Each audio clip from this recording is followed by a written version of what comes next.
Fala aí, turma, tudo bem? Vamos falar hoje sobre o artigo 16 do novo CPC. Vai ser um videozinho bem rápido, bem curtinho, só para falar do artigo 16. Vamos lá.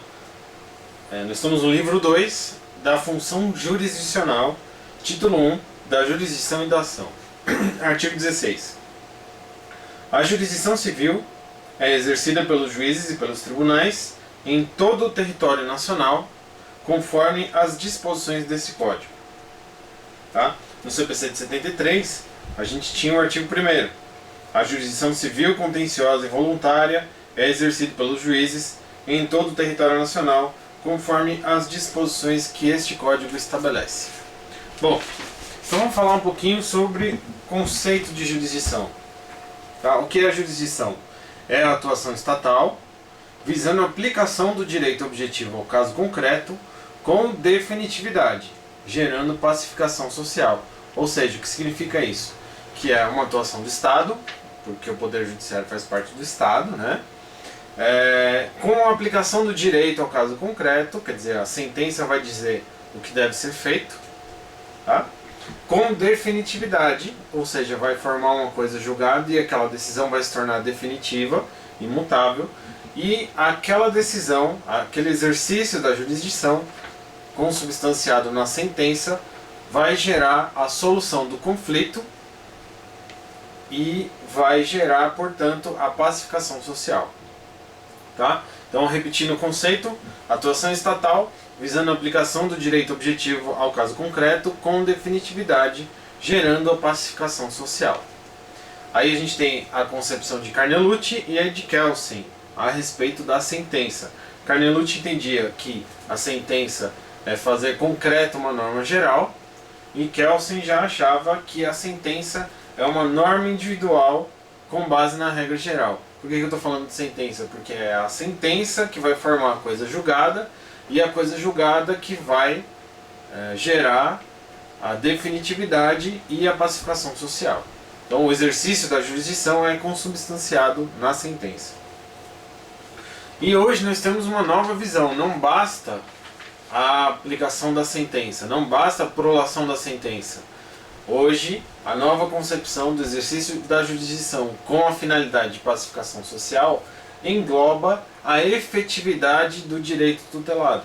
Ou seja, em outras palavras, significa que a pessoa tem não só que conseguir o título executivo, judicial, sentença, mas também ela tem que executar esse título judicial, tem que ter uma fase de execução, tem que ter uma fase de cumprimento da sentença, tem que ter uma satisfação daquele direito, para que gere efetivamente a pacificação social.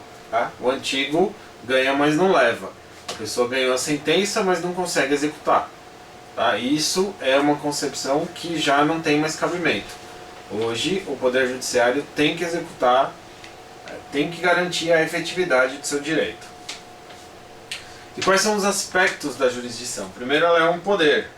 Ela é uma ingerência, uma interferência do poder estatal na sua esfera privada.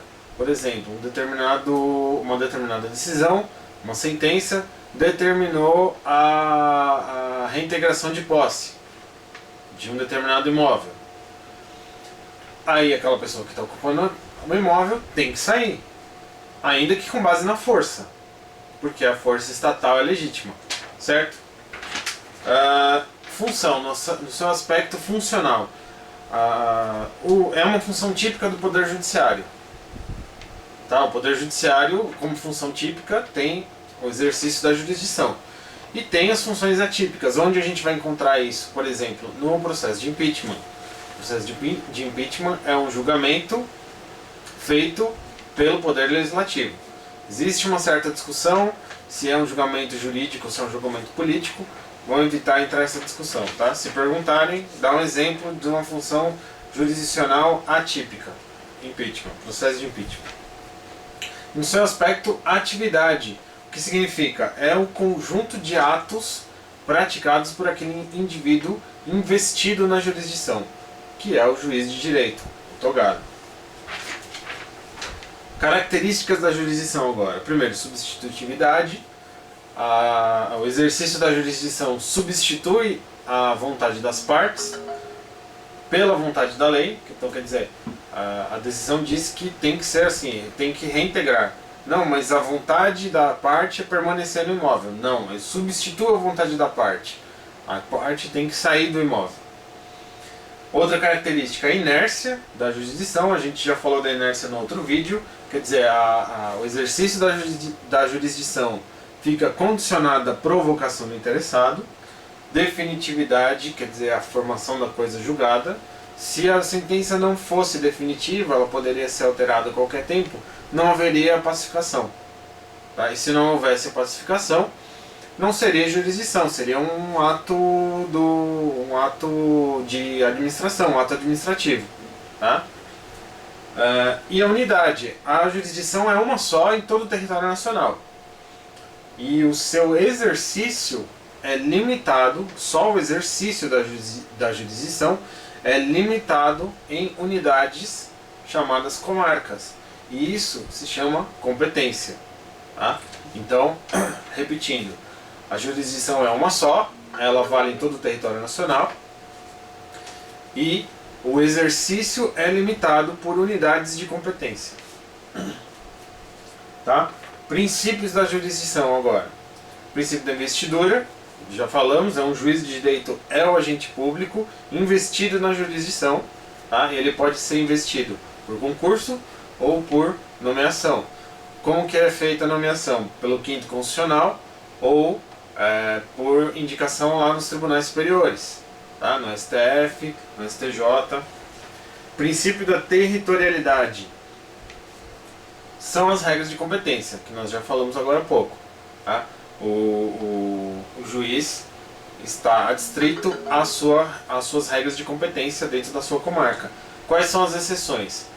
Citação pelo correio, por exemplo, a situação de comarcas contíguas, em que você vai para uma comarca limítrofe, né, a outra. Que mais? Quando você tem um imóvel situado em duas comarcas, por exemplo, vamos imaginar uma fazenda grande, que passa o rio no meio e é o rio que divide as duas comarcas. Do lado de lá é comarca A, do lado de cá é comarca B, mas o imóvel é uma coisa grande só. Então o juiz de qualquer das duas comarcas vai decidir sobre um pedaço da comarca de lá, porque aquela ação real que trata daquele imóvel é considerado como um imóvel único, né? Aliás, não é considerado como imóvel único, é um imóvel único que se transporta para outra comarca. O que mais? E os atos por meio eletrônico em geral. O indivíduo pode ser citado por meio eletrônico, no processo eletrônico, ele está lá em outro estado, ele recebe a citação pelo meio eletrônico, está recebida, essa citação é válida. Outros princípios, a indelegabilidade, significa que o Poder Judiciário não pode delegar sua jurisdição para outro órgão. O princípio da inevitabilidade significa que as partes não podem evitar o exercício da jurisdição, tá? Ou seja, se transforma numa espécie de sujeição ao exercício da jurisdição. Não, eu não quero ser citado. Sinto muito, você vai ser citado porque a jurisdição é inevitável. Não quero cumprir a sentença. Não, a jurisdição é inevitável, você não pode evitar, você está sujeito à jurisdição. E um outro princípio é o do juízo natural, que significa que, com base naquelas regras de competência, de atribuições, eu não posso escolher qual é o juiz que vai julgar o meu processo. Yeah? Além disso, nós temos como desdobramento a exceção ao juiz ou tribunal de exceção, que é uma regra que está lá na Constituição, no artigo 5º. Tá bom? Então, terminamos rapidinho o artigo 16. Próximo vídeo, nós vamos no artigo 17. Até mais.